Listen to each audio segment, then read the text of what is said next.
Hello guys, আমি আপনাদের সামনে আরেকটি নতুন ভিডিও নিয়ে চলে এসেছি। তো গাইস, সাবস্ক্রাইব করুন, নতুন শাড়িটি কেমন লাগছে কমেন্টে জানিয়ে দেবেন। ও সাবস্ক্রাইব যদি ভালো লাগে থাকে তো চ্যানেলটিকে সাবস্ক্রাইব করে দেবেন। আপনাদের সাবস্ক্রাইব, আপনাদের ভালোবাসায় আমি যতদূর নিয়ে যাবেন ততদূরই আমি যেতে থাকবো। তো গাইস, শাড়িটি কেমন লাগে অবশ্যই কমেন্টে জানাবেন। এরকম নতুন শাড়ি কিন্তু সাবস্ক্রাইব করবেন।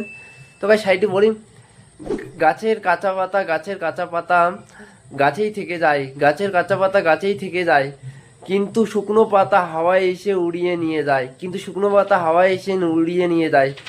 তো এরকমই ভালোবাসা, প্রথম প্রথম ভালোবাসা, ভালোবাসা একদম ভালোই লাগে। প্রথম প্রথম ভালোবাসা ভালোই লাগে, কিন্তু কিন্তু যখন ভালোবাসা পূর্ণ হয়ে যায়, একটু ভাঙন ধরে, হাওয়ার মতো করে, একটু হাওয়ার মধ্যে যেমন হাওয়া এসে গাছের পাতা উড়িয়ে নিয়ে যায়, যখন একটু একটু ভালোবাসার মধ্যে ভাঙন ধরে, তখন ভালোবাসাকে আর ভালোবাসা মনে হয় না। মনে হয় যেন কেন আমি এই লোকটার সাথে ভালোবেসেছিলাম। তেমনই এইরকমই আমাদের দুনিয়া। তো গাইস, শাড়িটিকে আমরা কম বেশি